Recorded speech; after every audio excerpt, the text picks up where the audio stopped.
another leading technology. They have a hydrogen fuel cell car. Yes, they do. I forgot the name. James May tested it. Clarity. Yes. That is could be even better than an electric car. But the problem is they didn't know how to market it properly. Correct. It's sort of Toyota with the Mirai. Yes, correct. hitting so Mirai. high. Yeah, there's so much coverage. Fuel cell. Also fuel cell. Fuel cell hybrid, right? No, pure fuel cell. Pure fuel cell electric. Yes. So Yeah, you put in hydrogen. Actually, BMW started with fuel cell car so long ago, isn't it? Is it? I can't remember which model. 3 Series, right? Was it I don't know. They They had had a experimental hydrogen fuel cell. Yeah, they did, but it was Yeah. never production. They even managed to convince quite a few petrol stations to start selling hydrogen fuel cell. They probably gave out on it. The whole project just kind of fizzled out. I think the real problem with all these hydrogen and alternative fuel things is that it really depends on petrol price. When petrol correct. price is higher, people Then people will move on to it. But I think we cannot just think of it from a price point of view. We also need to think of it from an environmental point of view. Which raises a very interesting question. Did you guys read a few days ago?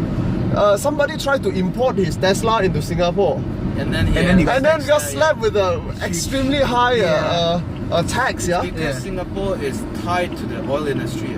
Is it? Is that a real reason? Is that a real They have a reason? lot of, I think, refining operations. I'm sure they have.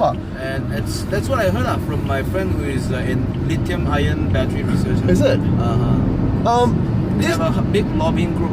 Oh, I see. Singaporean government is somehow related to a lot of these big players. Because they calculate when they tested the Tesla, they don't just calculate how much pollutant output that The this car process in making the car. Yes, they went upstream all the way to the production of the batteries and the charging itself. The charging of, they calculate the CO2 when you charge it. Hey, then you should be charging Nokia phones. Oh, sorry, not Nokia, iPhones and Samsung phones for pollutant, isn't it? Yes. Because we have to charge our phone as well. It makes no sense.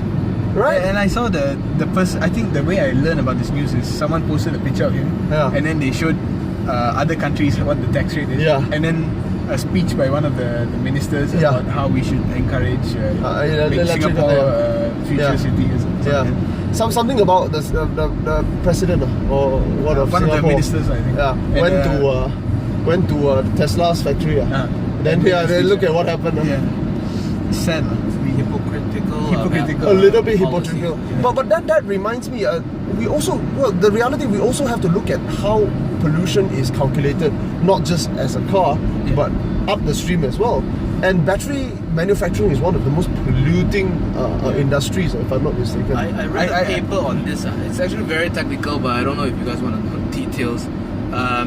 If in making the car parts you are using fossil fuel, then the carbon footprint of an electric car is almost the same as a petrol car. Okay. But if you are using renewable energy in making the parts of an electric car, then your carbon footprint is significantly lower than that of a petrol car. And this is not taking into account operational time, right? This is what do you mean? That means when you're driving, you're no longer pumping in fossil fuel. We're assuming driving electric car is much more environmental friendly than petrol car operation. But it's very hard to calculate. Let's say a country has very high level of electricity, you still need to charge, isn't it? So let's say a country has a lot of renewable sources of electricity generation technique, then it becomes infinitely more renewable and more efficient. And I think there's a documentary called Who Killed the Electric Car? And then a sequel to it which sort of explained the reasoning behind electric cars. I mean, the grid can always get greener and greener as you go along. So of course right now green cars are going to be more polluting in the when you look at the whole scope. But if you make it a trend, eventually when more parts of the process use electric cars, it becomes greener and longer. So to a large extent, we are pushing the pollution upstream or whatever. But whatever it is, pushing pollution away is better than polluting yourself. I mean, in that, I think we support electric car. We should. We should. We can't control what goes on up there. Let's be honest. Speaking of that, how is the Nissan Leaf doing in Malaysia? Not very well. Not very well. Price it at 160, 170. Why is it so expensive? I have no idea, really. It's priced in other countries to take on Corollas and stuff like that? It should be 40,000. Let's say tomorrow I buy a Nissan Leaf, and will I have a charging station sufficient for my commute, say from here to Klang Valley? If I'm not mistaken, they will install a charging station in your house itself. Okay, and but there's a few places already. There's right? a few places in the Curve, if I'm not mistaken. There's a charging bay in KLCC in Jaya 1 or Jaya 1, if I'm not mistaken, also got one. Yeah, there's quite a number. If you're invested in electric cars, you will know where they all are. Yeah.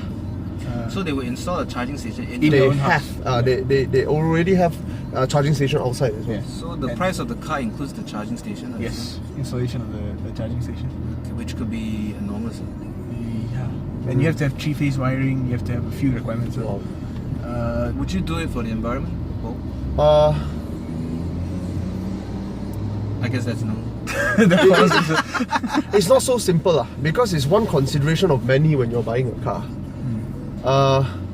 I guess if you're very wealthy, and money is no problem, and your life is you're very embraced by concept of saving the planet. I may but I have a lot more consideration than that. I feel Tesla's model works better than Nissan's model. Currently, at the moment, I agree. Nissan sort of jumped the gun a bit.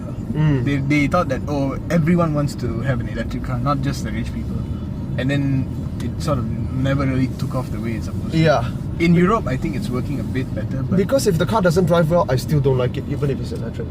I read somewhere that it's doing quite well in Scandinavian countries. Yes, Tesla. All electric cars are doing quite well in Scandinavian countries. So it's the consciousness, I guess. I suppose you have about saving the environment. And the government does real things there. Like even in Europe, you walk around Amsterdam, you see people charging their Volvos and stuff like that. You see it happening. Here, you'll never see it happening. You go to the charging stations in the car park, you see some Myvi park there. Something like that. You need legislation to push this culture forward. Without any legislative penalty on fossil car, electric car cannot take off. At the moment, we did a rough calculation. Electric car is cost-wise, it's highly inefficient. Cost-wise, it's highly inefficient. So there is no incentive to want to invest in electric technology unless there is legislative support. But there's this, I don't know if there's this government-backed company called Green Tech Malaysia. Okay. It used to be part of some ministry's department, and then they spun it off to be private. And every year their budget is getting cut lower and lower. It's supposed to become a private. No, we all know why. Whether it's green or not green, I think all government related. No, this budgets are getting cut already. That could be the real reason. But their reasoning is because they're trying to make it a private organization that's profitable by itself. Okay. And these people were supposed to electrify a lot of parts of Malaysia to make it so that you can have an electric car and just run about with it. But when I look at the plan, like I'm seeing a lot of gaps. Okay. Like where are you gonna get people to buy? Like, is there an exciting electric car in Malaysia? I don't fully blame them because right now electric car cannot be cheap. Yeah. There is no way you can it should be produce subsidized by Tesla is getting there. closely with the Model 3, isn't it? Slowly. Yeah, they're going down like cheaper and cheaper. But it is still a 5 to 10 year process. But I don't understand why no one else has jumped on the wagon yet. Because of cost. They release all their patents. That can't cost a lot. American car companies have a few electric Chevrolet Volt. The Volt and yeah, that's right. Yeah. And I don't know how they're doing over there, but there's quite a lineup of electric cars, full electric cars.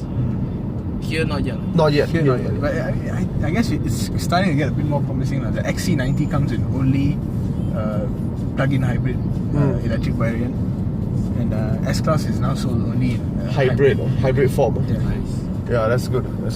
But is it truly that efficient? It's a step in the right direction, because I think better than nothing kind of. Better than nothing, and also I wrote this in my review. Like, even if Daimler can make a case, they go to its stockholders and say, like, look, in Malaysia where petrol is 1 ringgit 60 cents per litre, and we still can sell hybrid cars. We saw all our S-Classes are hybrids. If I'm sitting on the board, I'll tell you this, bro. It's not about 160. 4 ringgit, a fellow who buy an S-Class will still buy an S-Class. The problem is because how much the car costs. With the hybrid CKD tax break, which means it's the government that's helping. Which is basically legislation, like what I said just now. You need legislative support to penalize petrol car or incentivize electric car. Because right now electric car are not cheap. There's no way you can make it cheap, not for the next 4 to 5 years. Right. So you cannot mass market electric car yet until Tesla, which is leading the spearhead charge, make something Model 1, which is selling for say 70,000 ringgit. Because right now even Model 3 is selling what? 200,000. Even that is in America. Yeah. Over here, how much would it go? You know what I mean? Model S is how much? Standard 300,000 ringgit. Yeah, I think no, more than that. More than that. No. As in the US. Oh, in the US, yeah, 300. Yeah, 70,000 US dollars start, right? 300,000 ringgit. So they are not cheap stuff, you know. I think what we can do is wait for the Chinese to copy the Tesla. Correct. And they will make it very cheap, and they will cater to the Asian market. Have you been to China, Subhash? No. You go to China, they are so electrified, you know. You'll be surprised. You'll be like, you are thinking electric thing is so modern and it's so European, so Euro-American, right? No, man. Every Chinese fella has a motorbike with electric motor. Correct? Oh. Every penjaja, every mama fella who sells his whatever at the side also has a electric motorized. Yeah, the public bus in a second tier Chinese city has a hybrid electric motor. At the traffic light, the bus driver will stop the petrol engine and he will use the electric motor to cruise the bus once the light turns green. And that's quite impressive. It is going in the right direction. And we're talking about second tier Chinese cities, not even the first tiers. No, not Beijing, Shanghai, Guangzhou. Even Guangzhou is actually a first tier city, you know.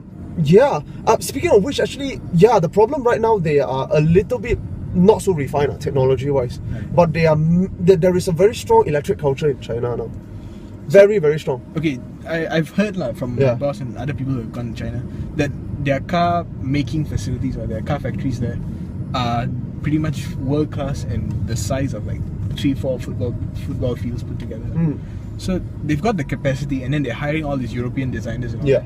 Do you think the only way they can penetrate the car market now, which is going to shrink sooner or later, is to make mass market electric cars? I think I think they don't need to go and chase the Germans.